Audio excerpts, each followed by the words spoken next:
Bem, esse artigo, intitulado Conversas sobre Ciências nas Visitas de Família a uma exposição sobre saúde do Museu da Vida, no Rio de Janeiro, é um artigo no qual a gente investigou uma exposição chamada Aedes, que mosquito é esse? É uma exposição do Museu da Vida, uma exposição interativa, que ficou em cartaz entre outubro de 2023 e janeiro de 2025. A nossa coleta de dados a gente fez em 2 sábados de dezembro de 2023. O nosso público-alvo eram famílias, grupos formados por 2 a 6 pessoas, nos quais tivesse pelo menos uma criança na faixa etária de 6 a 12 anos. A metodologia da pesquisa. Em um primeiro momento, a gente aplicava um questionário, que era para conhecer um pouco mais desse grupo. Em seguida, a gente acoplava uma câmera GoPro no peito de uma das crianças. E aí as famílias faziam a visita normalmente, interagiam com a exposição de forma livre, e a gente utilizava esse material filmado depois para fazer a nossa análise. A gente conseguiu a participação de 6 grupos familiares, totalizando 27 pessoas, sendo 12 crianças. E aí, para essa análise, a gente tinha interesse especial nas conversas sobre temas de ciência. Então, a gente identificou essas conversas nessas gravações, utilizando uma categorização já utilizada pelo grupo de pesquisa em outros estudos, no qual a gente fez essa análise por meio do software Deduze. E aí, na nossa análise, a gente partiu de 2 autores, chamados Fienberg e Leinart, que fazem uma categorização do que eles chamam de expansões. O que é isso? Eles observam diálogos sobre ciência que vão além de comentários breves ou respostas breves, e indicam um nível maior de engajamento com o conteúdo da exposição. Então, são conversas em que há um aprofundamento sem se limitar à identificação, descrição ou valoração. No âmbito dessas conversas, podem-se ter momentos de identificação, descrição ou valoração, mas a conversa vai além disso. No nosso universo de análise, a gente identificou 25 conversas sobre ciências. Dessas, 16 foram comentários breves, totalizando 28% do tempo das visitas, e 9 foram expansões, totalizando 35% do tempo das visitas. Então, claro, as expansões elas acabam sendo em menor quantidade absoluta, mas a gente percebe que elas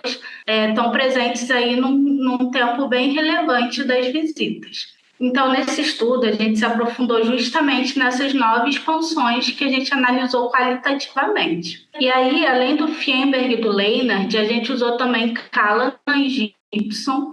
São autores que eles fazem aí uma categorização de conversas sobre ciências, e aí a gente foi identificando ao longo das expansões momentos de identificação, descrição, valoração, análise, síntese e explicação, sendo que a explicação ela pode ser baseada em princípio científico ou em conexão causal. Além dessas categorias, a gente elaborou outras que emergiram do universo de análise, e as categorias elas eram não excluentes. Então, uma mesma conversa poderia estar em mais do que uma categoria. Então, no nosso universo de análise, a gente identificou o predomínio de explicações, que é quando o foco está na compreensão de um fenômeno ou processo científico. Foram 24 explicações, sendo 14 delas baseadas em princípios científicos, ou seja, quando se explica um conceito ou processo científico de uma forma objetiva e direta. E já as explicações baseadas em conexões causais foram 10, que são aquelas explicações em que se faz ali uma relação de causa e efeito nos fenômenos. A gente identificou também 11 identificações, que é quando a pessoa pontua ali o que é um determinado objeto ou conteúdo. 9 sínteses, que é quando existem conexões com experiências e conhecimentos prévios. E aí a gente percebeu que nesse universo, nessa temática da exposição, a gente observou muitos episódios de sínteses realizadas com vivências com as doenças, né? Então, algum familiar comentava ali que já tinha tido alguma experiência com alguma doença transmitida pelo mosquito. A gente percebeu também um papel importante e ativo dos familiares adultos, principalmente das mães e dos pais, não tanto outros familiares como irmãos, tios, etc. E esses pais e mães, eles forneciam explicações enquanto as crianças pontualmente tiravam as suas dúvidas. E aí as abordagens desses pais eram bastante diversas. Então, por mais que a gente observasse ali um predomínio das explicações, aquilo ali podia ser acionado junto com um foco maior nos objetos, ou mais propriamente nos conteúdos científicos, ou ainda com experiências de vida. Essa é uma síntese, né, dos resultados dessa pesquisa. Fica aqui o convite para entrar em contato com o artigo e conhecer um pouco mais sobre essa pesquisa.